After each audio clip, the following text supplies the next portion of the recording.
Sara and Juliane will be presenting on bibliotherapy, literature as therapy in times of uncertainty. So thank you. Well, yeah, thank you. Well, Sara and I would like to begin by acknowledging the Wurundjeri people as the traditional custodians of the unceded lands upon which we live and work, and pay our respects to their elders past and present. So Sara and I both teach at La Trobe University. Sara's in sociology, I'm in literary studies. And we're in the early stages of a project that examines practices of creative or social bibliotherapy. So I thought I probably should start with a quick definition. What is bibliotherapy? The Collins Dictionary, very helpfully says it's the use of reading as therapy. So it's not about creative writing, it's really about reading. Now, using text for therapeutic purposes has been with us for centuries, at least since the Middle Ages. In the context of the pandemic, you might want to think of Boccaccio's Decameron, which was written around 1350, in which storytelling was used to therapeutic effect during the bubonic plague. Today, we distinguish between different types of bibliotherapy. There's prescriptive bibliotherapy, which uses self-help books, therapeutic bibliotherapy, which works in clinical settings to treat mental illness, for example, good successes with depression and eating disorders, often in conjunction with other types of therapy. And then there's what we are interested in, which is called creative or social bibliotherapy, where fiction and poetry are used to reflect on life's issues with a view to increase personal well-being, but it doesn't happen in the clinical settings.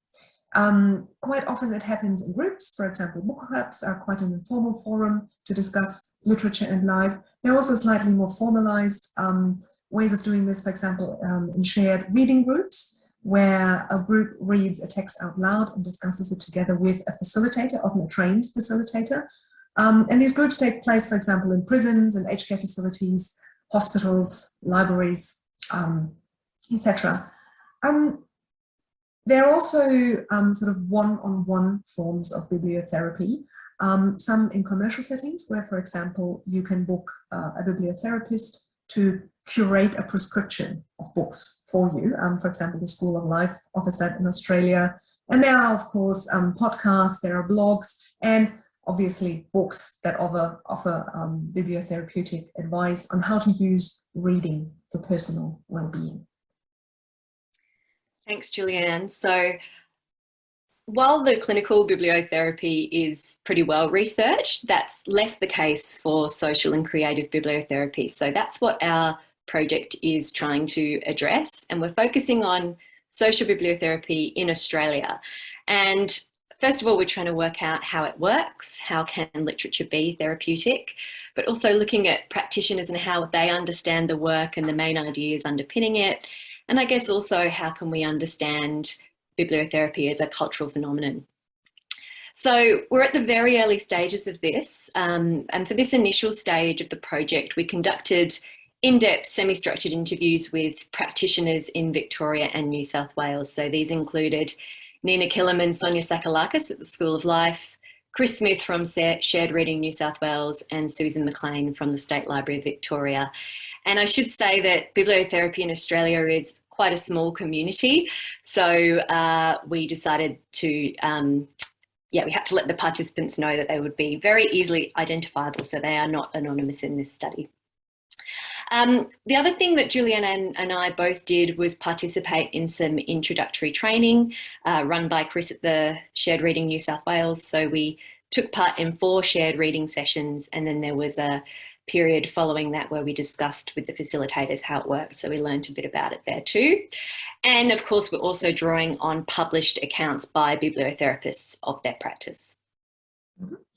Yeah, and we started our interviews in sort of late 2019, sort of really on the eve of the pandemic.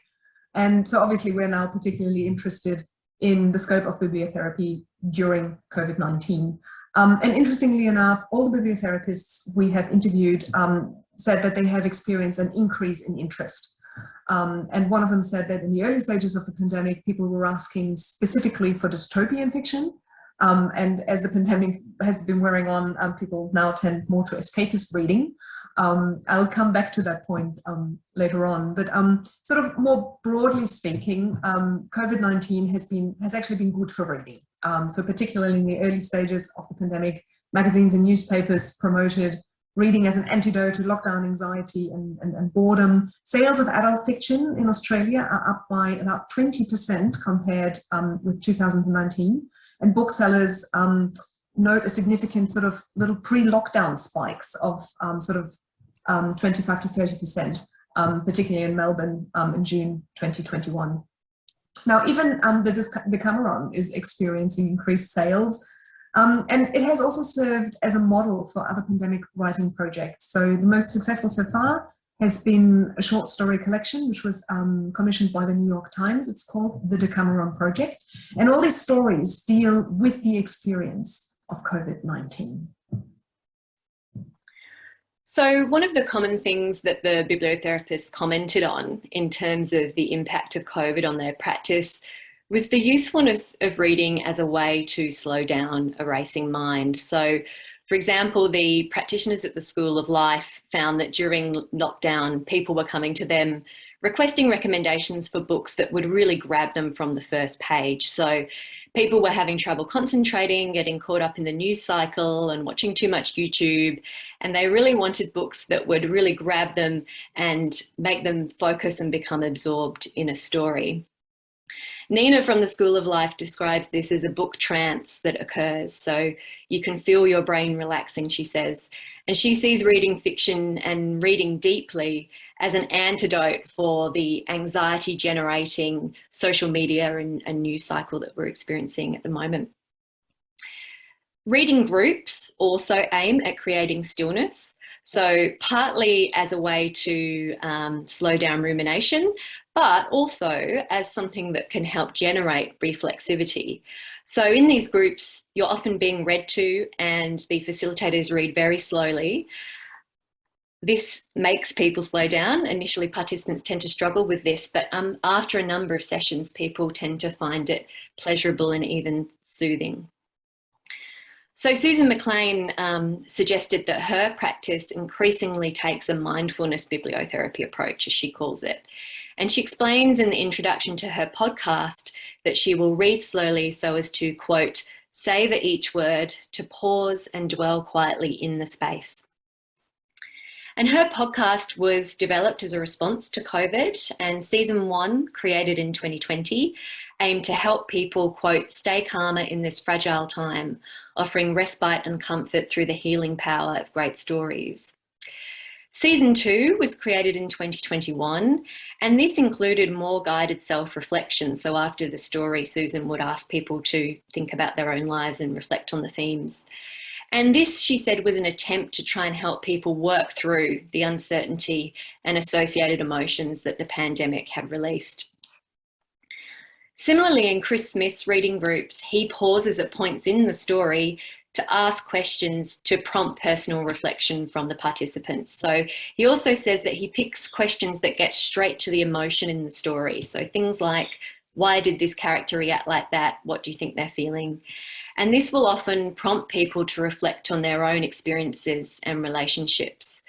So what really happens in these sessions is a slow opening up, and it's a result of a very gentle coaxing happening over a number of weeks with an aim to try and help people come to a realization that they can do things differently. So Maureen Long, in her study of women's book clubs, found that reading groups provided women with different ways to, quote, narrate the self, and that experiencing other stories and imagining themselves in other people's shoes was sometimes something that led to new identity formation and even change. Another therapeutic benefit of shared reading groups is connection with others. So it's an opportunity, as Chris put it, to be seen and known. And Shared Reading New South Wales describes their practice as a novel approach to social isolation.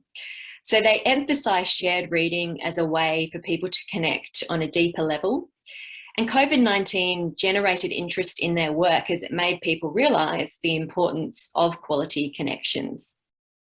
So in these sessions, there's no pressure or expectation to talk, as there often is in conventional therapy. And the facilitators, a number of them describe their role as holding space for people to help them explore how stories resonate with them and sort of screening and protecting. So Chris explains that the focus on the text rather than the person can help take the sting out of feelings, so they create a place to rest in. Additionally, in these groups, the participants also have the experience of being listened to by the group leader, who is, quote, unconditionally interested in what you have to say. So that in itself is an experience of connection and validation. And this is also the case in the one-on-one sessions with the School of Life bibliotherapists, because before they give you your prescription of books, you have an hour of conversation with them where, you know, their attention is completely devoted to you and you're being heard and having someone find out all about you. So it's like a really good first date. Okay, thank you. Yeah, I mean, based on these interviews, what we're trying to do is draw some of the therapeutic effects of reading out more broadly. And I want to talk a bit about that, and you'll hear some of the things that Sara just mentioned that happen between people in these in shared reading groups and in bibliotherapeutic settings, also happen between reader and text. I'm going to quote from a particular book, which is called Reading the Seasons, which is co-written by Sonia Tsakalakis, who we interviewed, and her colleague, the bibliotherapist Jermaine Lees. It's a collection of letters and emails in which they discuss their practice of bibliotherapy and the beneficial effects of reading more broadly. So I just want to highlight some points here. There's much more to be said about this, but firstly, we know that recognition between reader and text is one of the most powerful therapeutic tools in reading. The notion that we recognize ourselves in a character or in a situation in a book. Rita Felsky highlights this in her quite seminal volume called Uses of Literature. It's sort of reading as an antidote to loneliness. Reading offers a sense of orientation. And Tsakalakis and Lees sort of exchange a range of reading tips to work through the life challenges they experience. And in their correspondence, they use books and not just to think or feel their way through a particular issue or a particular question, but they also think and feel with them. Books become companions, and I think it's something that many of us have experienced. So Tsakalakis and Lees reflect on their own reading biographies and how their reading has shaped them and often helped them, you know, that idea of, oh yeah, that was me at a particular stage when you look at a particular book. So that's the first point. The second is that reading allows us to experience emotions vicariously in a safe way.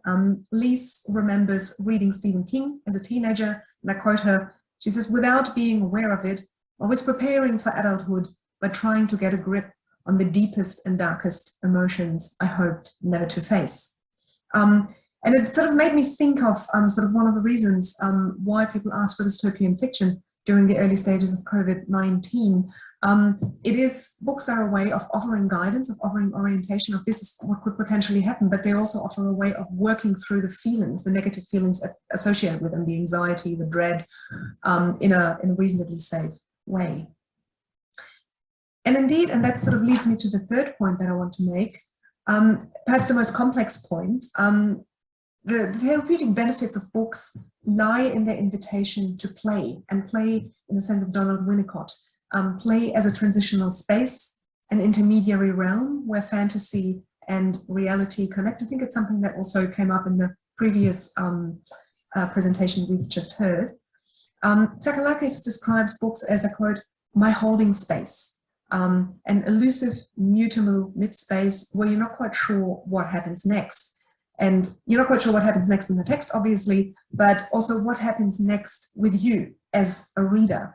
And in that sense, reading for therapeutic purposes is about creating a space of emotional and mental possibility, a broadening, kind of an opening.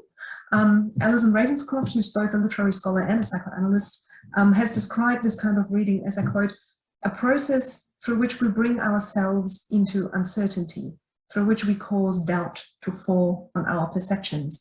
And Lees describes this when she writes how she came to realize that literature doesn't necessarily provide answers. We can't go to a book and hope that our sort of question is answered, but that literature helps us explore life's questions, to ask questions rather than seek a solution.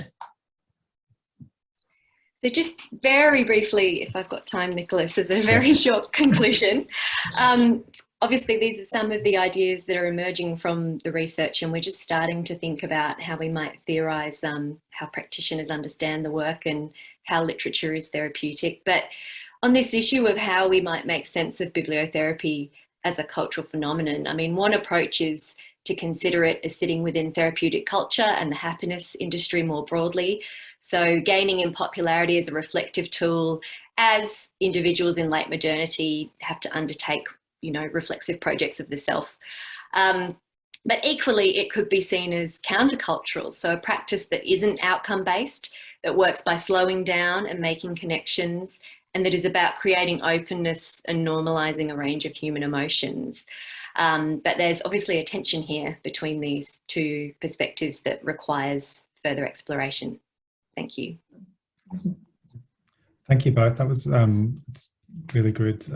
It's sort of, it's interesting how with these types of sort of social interventions that, you know, we start to sort of co-opt some of the sort of language of sort of therapeutic culture and things to sort of progress. But, you know, there is that sort of countercultural sort of movement at the same time. So there's different ways of reading it. But does anybody have any questions for Sara or Juliane?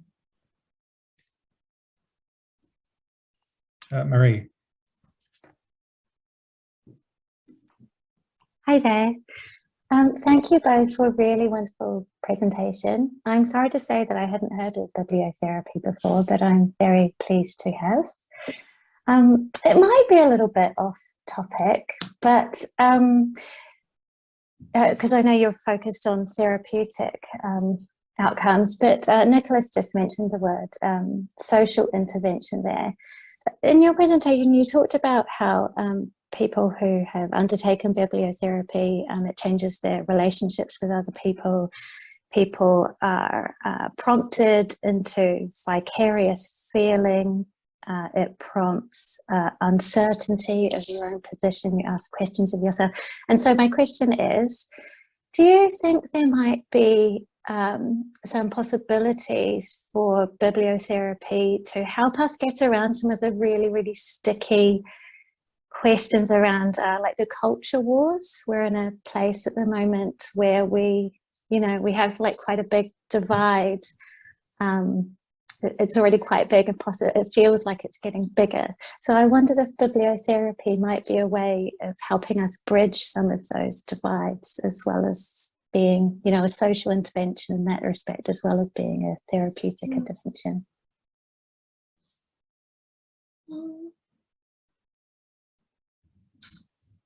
I can try and answer it, but maybe Sara, you also have something to say about it. You start. Yeah,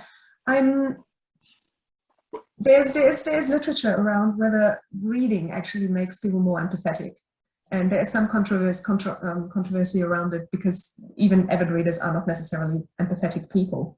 But literature as a medium is quite unique in that it's the only medium where we really spend time in another person's head. So it's something that movies or something that I don't know, other media can't really provide. But the idea that we actually really learn what another person is thinking, and in that sense, I think it can help. It can help to create that greater sense of openness. It can help to broaden horizon, that literal sort of walking in another person's shoes. Whether it prevents judgment is a different question. But by inviting us into different contexts, I think, yes, it could certainly be a useful tool, that kind of reflective reading, so that sort of slow, staged approach to really unpacking, if you have a particular response to a character or to something in the story, what does it do with you? Or where does that actually come from within you? And so I think it might help, potentially could help with unpacking anxieties. It could help with unpacking judgment. And what would you say, sort of preconceived notions. Yeah, is that something that sort of answers your question. Yeah, absolutely. So maybe it's not the sort of main thing driving it, but it don't know, it seems to me like it could be a really powerful tool for being able to speak to people across that divide. Yeah, thank you so much.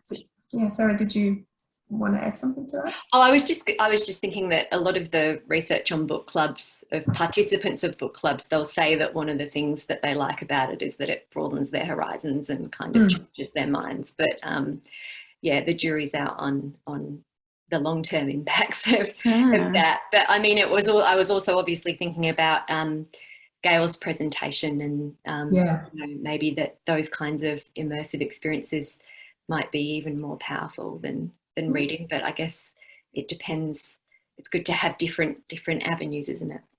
Absolutely. Yeah. I think there's a different world making aspect to reading, because it's black and white on a page, and you actually have to perform the sort of creative work of making that world. Yeah, I just saw somebody in the chat mention Sarah Felsky's book Hooked, which talks about sort of attunement and art. I've got it here. Yes, it's a fantastic book. There's even, I don't know if you're aware, there's a conference coming up inspired by Felsky's uses of literature, which is not immediately on bibliotherapy, but sort of speaks very much to that idea of how can we make literature productive for our everyday life through reflection. Yeah. Cool. Thank you.